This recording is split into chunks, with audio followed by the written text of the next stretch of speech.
Abra sua Bíblia lá em Lucas 2. Lucas capítulo 2, versos 33 a 35. Então, já falei, sou casado, tenho 3 filhos, né? Por que a gente está filmando e gravando? Porque eu tenho um canal no YouTube chamado Papo Católico. É um canal que tem mais ou menos 7.000 seguidores. Então, se você quiser ver a pregação, rever, gostei da palestra de hoje, quero mandar para alguém que não perdeu alguém, ou alguém que perdeu a fé, mande essa palestra, essa pregação, se inscreve lá no Papo Católico no YouTube, tá bom? Vocês vão perceber que eu estou usando a Bíblia do celular para ser mais rápido, né? Para a gente encurtar o tempo, mas é a tradução Ave Maria também. Lucas capítulo 2, versículo 33. Simeão abençoou-os e disse a Maria, sua mãe: eis que este menino está destinado a ser uma causa de queda, de soerguimento para muitos homens em Israel, e ser um sinal que provocará contradições, a fim de serem revelados os pensamentos de muitos corações. E essa é a parte mais importante, eu acho, de hoje. E uma espada que transpassará a tua alma. Uma espada transpassará a tua alma. Profecia de Simeão, a Virgem Maria, quando ela vai apresentar Jesus ainda criança no templo. Quando que essa profecia se cumpriu? João 19, ergue lá. João 19, versículo 25 a 27. Evangelho de João 19, 25 a 27.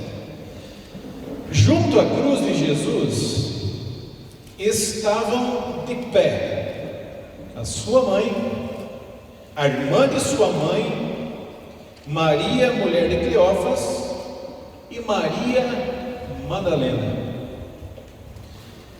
Aqui se cumpre a profecia de Simeão na cruz. Que espada que transpassou o coração de Nossa Senhora?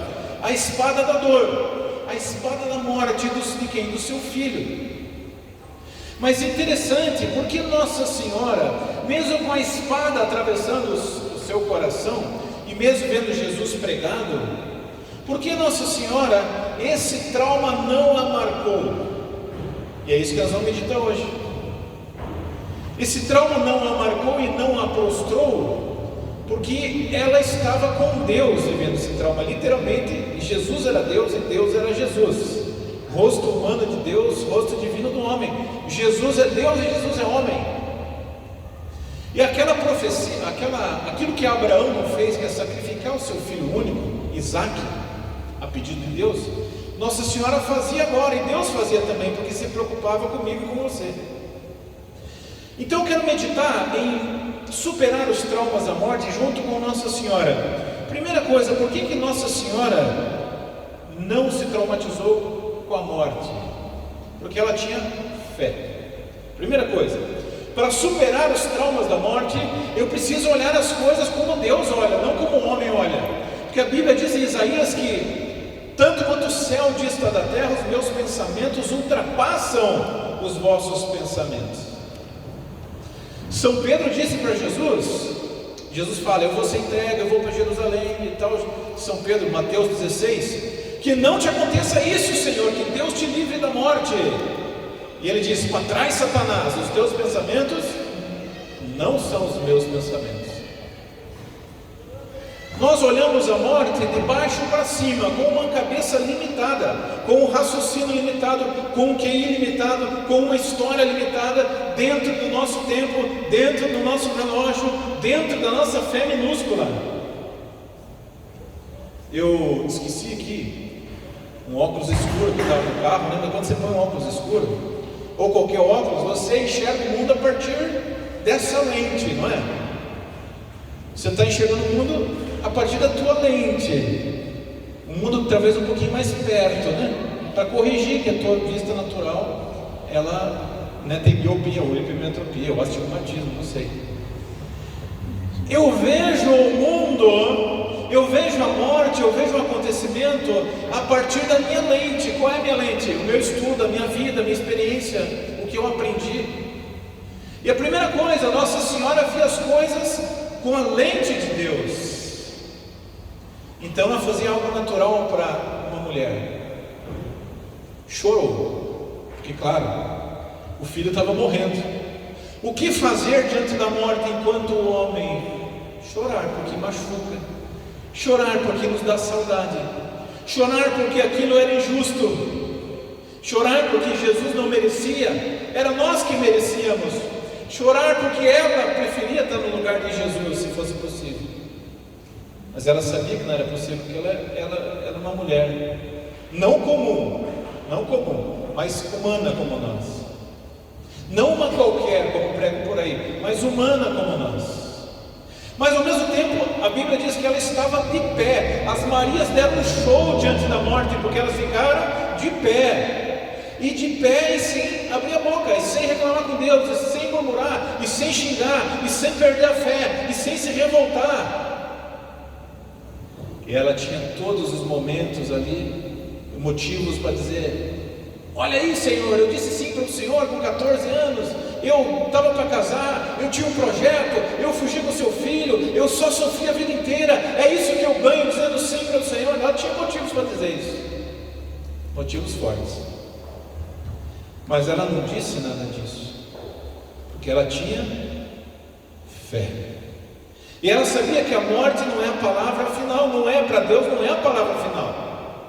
A morte não é a palavra final. Por isso que Jesus disse: o último inimigo, a Bíblia diz, o último inimigo a ser, São Paulo diz, o último inimigo a ser submetido é a morte. A morte entrou no mundo pelo pecado. Não era projeto original de Deus. Agora abra a sua maravilhosa Bíblia Católica, num livro que só tem na Bíblia Católica, Sabedoria, capítulo 1, versículo 12. Sabedoria 1:12. Quem tem a Bíblia protestante não vai achar, só tem na Católica. Sabedoria 1:12. Eles têm, talvez não tanto, mas eles têm também. Sabedoria 1:12. Sabedoria 1:12 diz assim: não procureis a morte por uma vida desregrada, não sejais o próprio artífice de vossa perda. E eu vou ler o 13, segura um pouquinho. Então o primeiro livro da sabedoria vai dizer o seguinte: não procureis a morte por uma vida desregrada. Está falando da morte eterna, mas também serve para a morte humana. Quanta gente eu vi culpando a Deus por algo que Ele não tem culpa. Eu já conheci uma moça, amiga nossa, que o namorado dela morreu num acidente de carro. Estava correndo, e que culpa que Deus tem se o cara estava correndo, se ele livremente escolheu correr? Nenhuma. Que culpa Deus tem se aquela pessoa overdose? Aí você vai dizer: tá, mas e a catástrofe natural? As pessoas não têm culpa nenhuma, não tem mesmo. Mas elas escolheram morar naquele lugar. Ou alguém escolheu por elas estar naquele lugar. Consequência da liberdade humana. Muita morte tem a ver com a liberdade humana. Terceira razão da morte: a morte tem a ver com o pecado. Entrou pelo pecado. Agora eu vou ler o outro ali, versículo. Deus não é autor. Deus não é autor. Fala alto, tem que gravar isso. Deus não é autor da morte, e a perdição dos vivos não lhe dá alegria alguma. Terceira coisa: Deus não criou a morte. Quem criou a morte foi o pecado, a consequência do pecado. Deus não é autor da morte, e Ele não se alegra que alguém morreu. Ele não tem felicidade com a morte de ninguém, nem física e muito menos eterna. Deus chora. O que Jesus fez diante de Lázaro morto? Chorou. Jesus chorou. O menor versículo da Bíblia: Jesus chorou. Mas ali alguma assim, se Jesus chorou, se ele dizia que ele tinha uma morada lá em cima, se ele dizia que veio do Pai. Ele chorou porque de saudade. Ele chorou não porque não tinha fé, ele chorou porque era homem. Ele chorou porque amava Lázaro. Entende? Nossa Senhora chorou quando Jesus morreu? Chorou muito. Sofreu muito. Mas ela ainda estava com fé, porque ela estava em pé e não se revoltou diante da morte. A A morte entrou pelo pecado. A morte depende da nossa liberdade. Liberdade humana, pecado.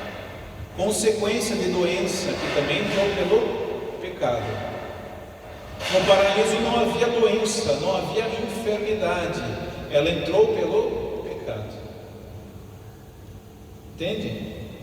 É claro que essas respostas são respostas teológicas gerais, que às vezes satisfazem quem nunca passou pela morte, não quem passou pela morte. Quando a gente passa pela dor da morte, só uma coisa sustenta: Deus. A minha esposa está aí, ela perdeu o irmãozinho dela uma vez, uns 20 anos, né, Carla? Quantos anos tem o irmãozinho? 22, mais uns 22 anos. 17. Quanto? 17. Teria 17 anos. Gente, a mãe dela, o pai dela, tem uns 35 anos de renovação, sei lá, mais ou menos isso. Foram coordenadores da comunidade de AME, Almirante Tamandaré. A mãe dela engravidou. E nasceu a criança e pegou meningite e morreu no hospital. A AME inteira orou, a renovação carismática inteira orou. Os pais dela são pessoas de fé, pediram com fé, e a criança não sobreviveu. Entende? E que duro uma criança inocente falecer por uma maldita doença. Que duro. Que duro, né? Não sei se você já passou. Velório já é pesado, agora uma criança num caixãozinho desse tamanho é duro. Mas eu vi também que a minha sogra e meu sogro não perderam a fé em Deus depois daquilo. Porque eles olharam esse acontecimento do jeito certo, da maneira certa, colocando a culpa na pessoa que merecia levar a culpa, que é o demônio, que é o pecado, não em Deus. E por que ainda eles louvaram a Deus e não colocaram e jogaram a Deus, na cara de Deus? Por que eu engravidei? Se fosse para levar rápido, que nem engravidasse. Porque eles têm noção que a vida não acaba aqui, que isso é um sopro, que existe uma eternidade e que no futuro eles vão reencontrar essa criança no céu. Vocês estão entendendo? 90 anos para a eternidade é pó. 100 anos para a eternidade é pó. 1000 anos para Deus são um dia, e um dia são como 1000 anos.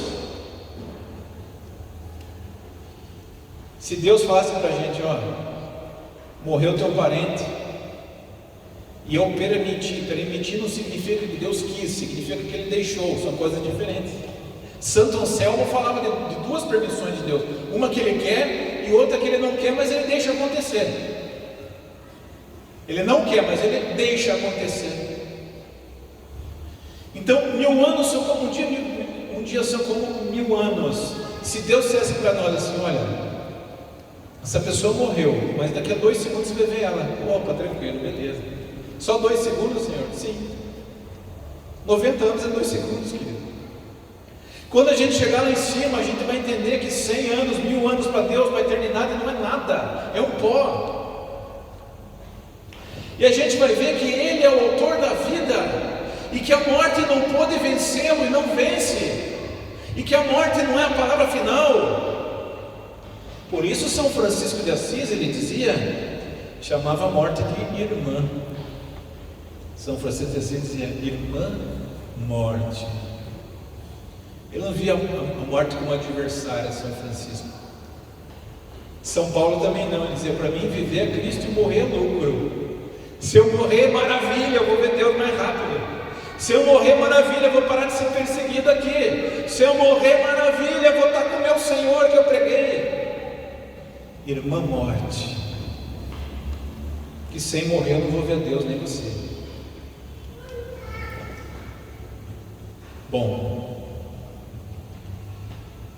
Deus tira um bem do mal. Esse é outro motivo que Deus permite o mal. Ele não é autor do mal. A perdição dos vivos não lhe dá alegria alguma, mas Deus tira sempre algo bom do mal, sempre. Ele usa uma matéria-prima ruim, que é a morte, que é o desespero, que é a dor, que é o sofrimento, que é perder o carro, que é de ser assaltado, para algo bom, sempre. Tudo concorre para o bem dos que amam a Deus, sempre. Sempre, sempre, sempre. Conta uma história de uma velhinha, né, que fazer um crochê. Vozinha fazia o crochê. E a criança brincava ali embaixo da avó da mesa, ali, daquela mesa de vidro, sempre olhava o crochê de baixo para cima. E de baixo para cima é feio o crochê, não tem fio sobrando, tem ponto sobrando, não faz sentido, não é tão viva a cor, não é tão bonita. Tem até às vezes aquele errinho na tela que você conserta antes com a tinta guache, faz um errorex, quem já fez crochê sabe. Mas quando a vozinha mostra de cima para baixo, a coisa fica bonita, a coisa faz sentido, entende? A gente é criança, gente. A gente é criança. Vai fazer sentido. Quando Nossa Senhora apareceu para os 3 pastorzinhos em Fátima e disse para eles: olha, 2 de vocês eu vou levar para o céu rápido. As crianças ficaram super felizes. Aí Lúcia disse assim, e a Nossa Senhora disse assim para ela: mas Lúcia, você vai esperar um pouquinho. Você vai ficar um pouquinho na terra ainda. Ela disse: mas por que você não vai me levar? Isso é tão injusto, porque eu tenho um plano para você aqui ainda, então eu não vou levar ainda. Você vai ficar um pouquinho, viveu 90 anos. Você está entendendo o que para Deus o tempo não é ao mesmo tempo que a gente? Quarto mito da morte: foi Deus que levou. Não, Deus não levou, Deus permitiu. Porque se Deus levou uma criança que Ele prometeu, que Ele abençoou, Ele é um Deus carrasco, não é um Deus bíblico.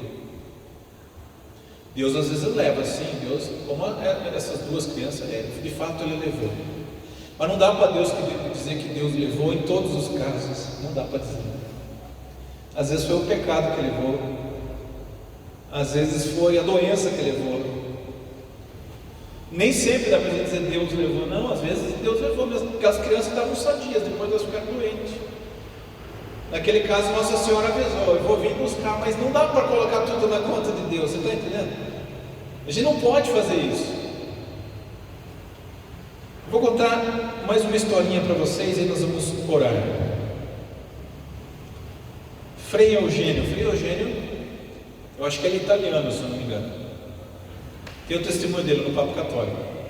Frei Eugênio, ele é um padre que era de fora do Brasil e desconfiava sempre, não gostava das aparições de Medjugorje. A igreja em Medjugorje, ela não oficializou, ele também não desmentiu. Medjugorje, Nossa Senhora aparece lá, ou supostamente aparece. Daniel, posso acreditar se eu acreditar em Medjugorje, sou mais católico? Não. Daniel, se eu não acreditar em Medjugorje, sou mais católico? Também não. Você é católico igual, o importante é acreditar em Nossa Senhora. Mas convidaram várias vezes ele para ir para Medjugorje, porque eles precisavam de um padre, diretor espiritual, alguém que celebrasse a missa. Ele falava: não, eu não vou, porque ele estava passando uma dificuldade. Qual era a dificuldade dele? Tinha perdido os 2 pais, diferença de 1 mês, trauma da morte, perdeu os dois. Um, se eu não me engano, morreu com câncer. Ele ministrou o sacramento da unção dos enfermos, ele ofereceu missa, ele orou, ele tinha fé. Aliás, ele tem dom de cura, esse padre. Orou, não aconteceu nada, os pais morreram. O irmão foi preso injustamente, foi parar na cadeia. Foi acusado injustamente, foi parar na cadeia. Ele estava num momento de revolta com Deus, de não entender. Mas Senhor, eu prego, mas Senhor, eu rezo todo dia, mas Senhor, eu sou fiel à castidade, mas Senhor, eu rezo o terço todo dia, eu sou um bom padre, Senhor. Por que o Senhor permitiu acontecer isso comigo? Ele estava nessa, pensando em abandonar a sua vocação, pensando em abandonar o seu sacerdócio. Nessa condição, chamaram ele para ir para Medjugorje tantas vezes que ele se encheu.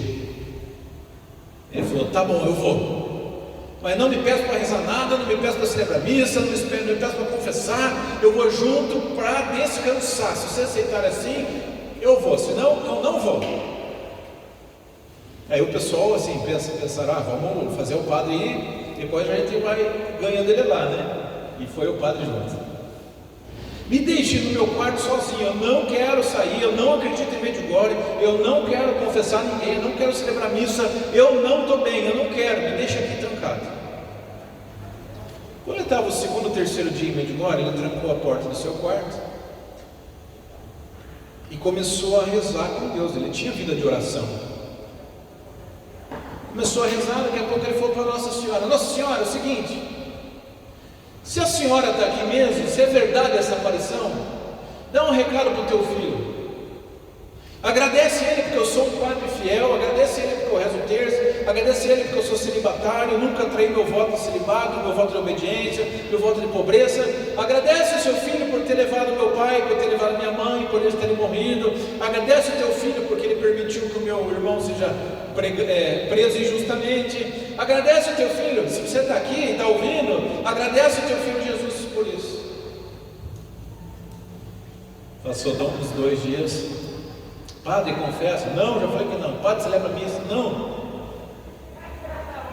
Aí uma pessoa falou assim: Padre, nós vamos subir o monte das aparições e vamos fazer uma via sacra, Padre. O senhor pode ir lá conduzir a via sacra? Aí ele se encheu, pensou com ele, né? Ele é testemunha disso.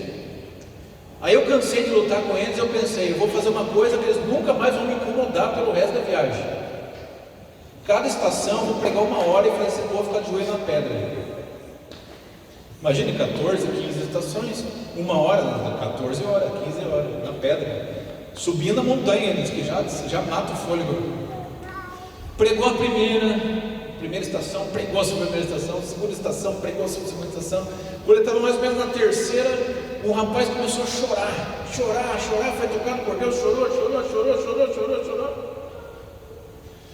E ele não conseguiu mais continuar. Ele até pensou que era a pregação dele, não conseguiu mais continuar.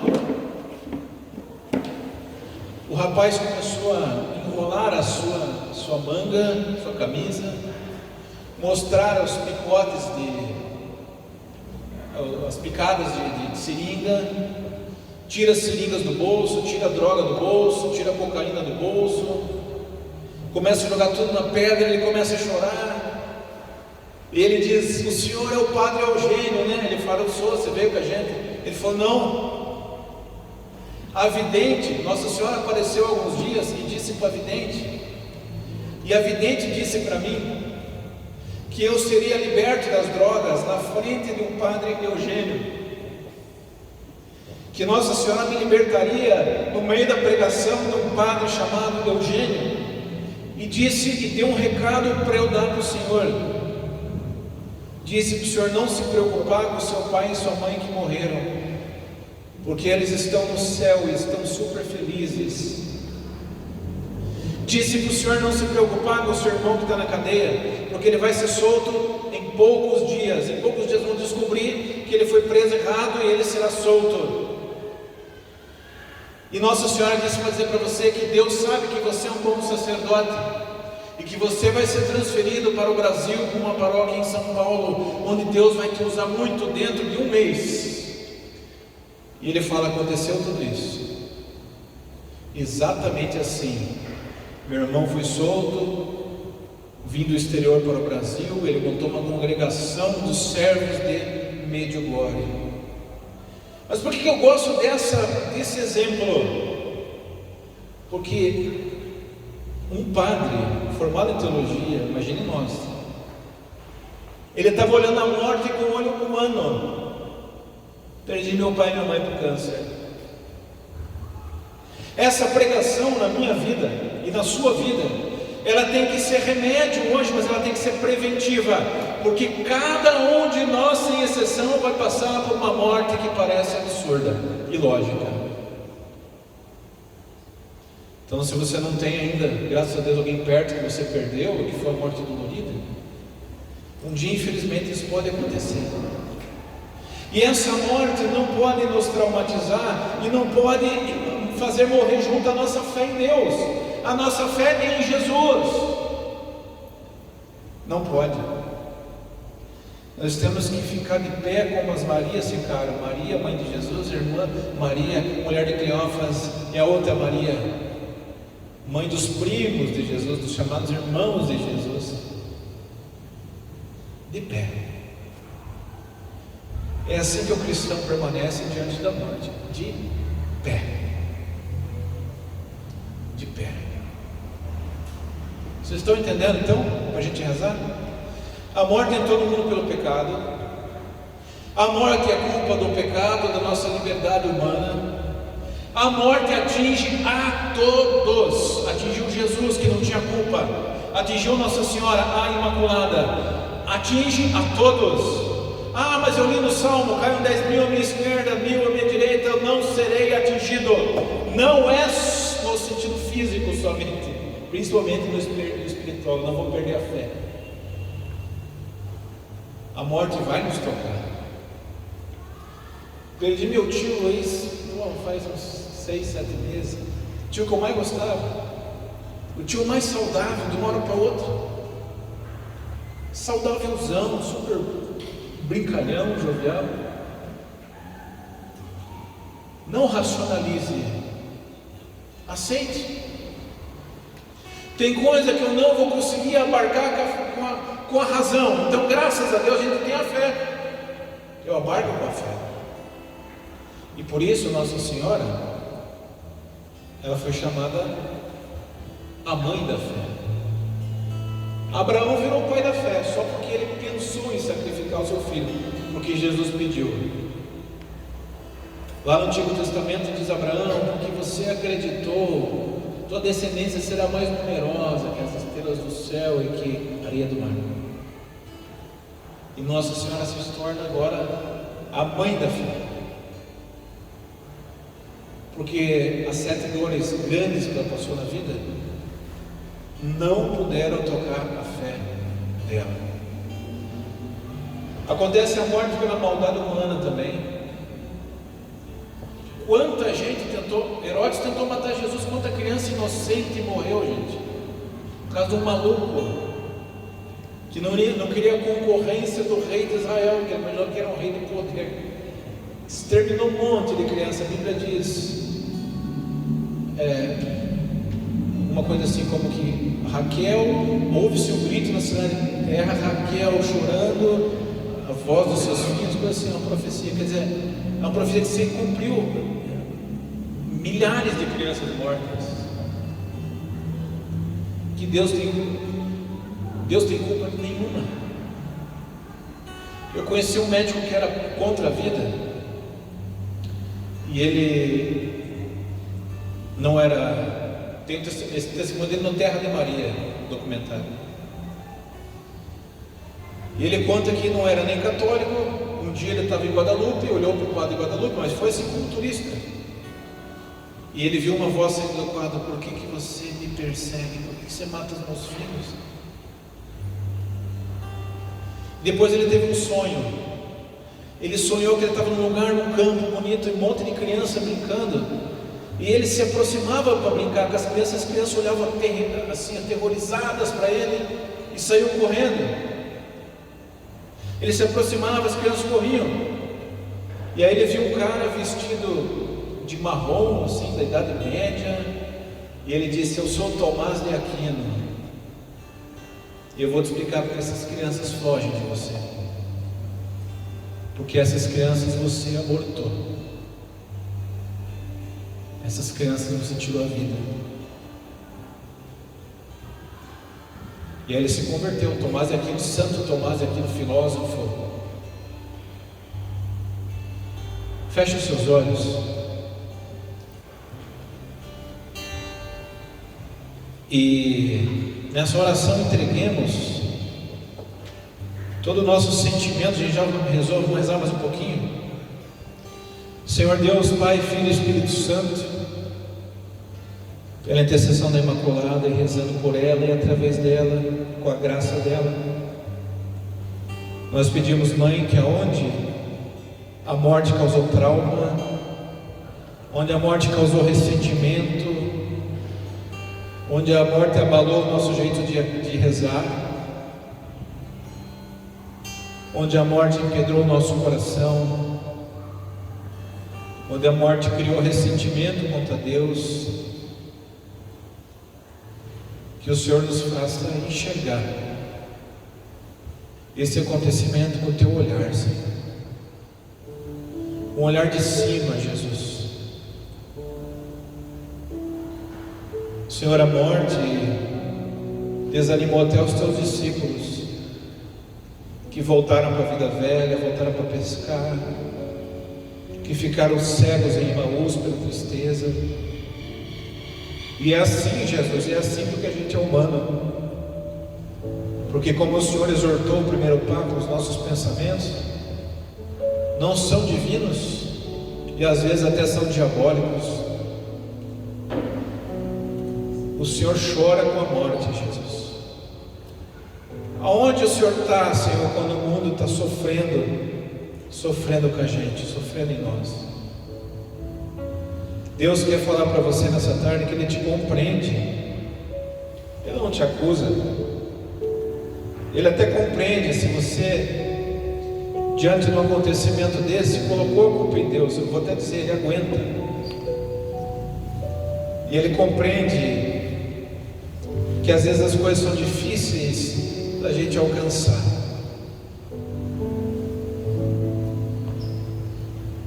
A gente não precisa entender tudo, porque a religião católica não é uma religião que dá resposta para tudo, mas é uma religião que nos ensina a conviver com as dúvidas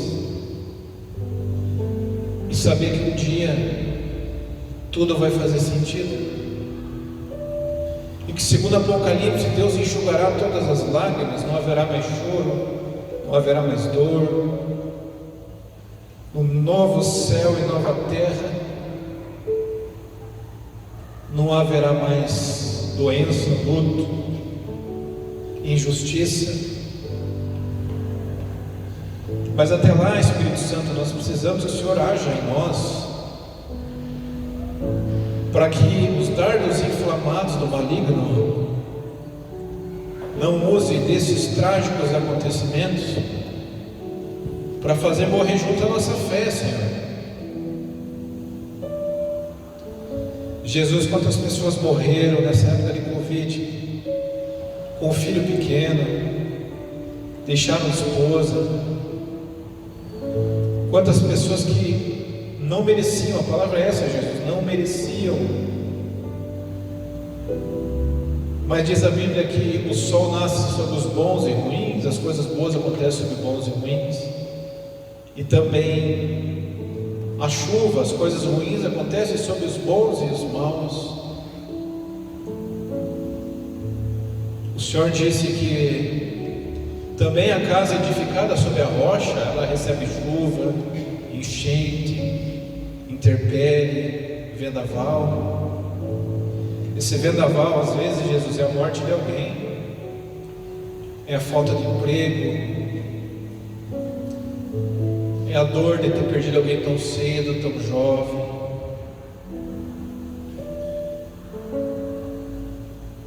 Fecha os seus olhos e vai escutando, e vai, deixa Deus curando. Uma amiga minha não podia ter filho, eu lembro bem dela, era do grupo de oração Nossa Senhora de Sion, e Deus prometeu para ela que ela ficaria grávida, foi uma palavra de ciência, e ela engravidou, ela teve um menininho lindo, e com 5, 6 anos, ela sonhou com Nossa Senhora, dizendo assim: olha, nós vamos levar o teu filho para o paraíso. E o menininho estava bem, estava saudável. E aí ele pegou uma doença, veio adoecer e faleceu. E no dia do velório, chegou uma pessoa evangélica de outra igreja e disse assim: irmã, desculpa eu tocar nesse assunto, um momento tão difícil. Eu sonhei alguns dias atrás, com um anjo vestido de azul, em formato de mulher, que vinha buscar o seu filho para o céu.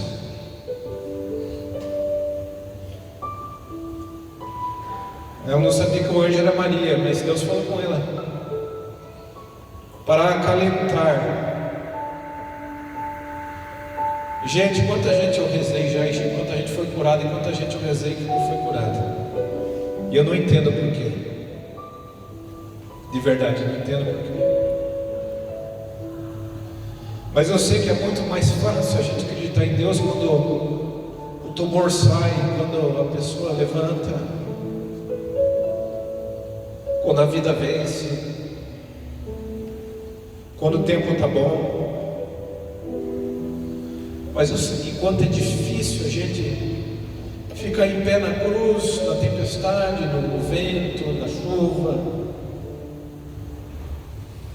Pede para Jesus curar o teu trauma, mas também pede: Jesus, aumenta a minha fé. Aumenta a minha fé, Jesus.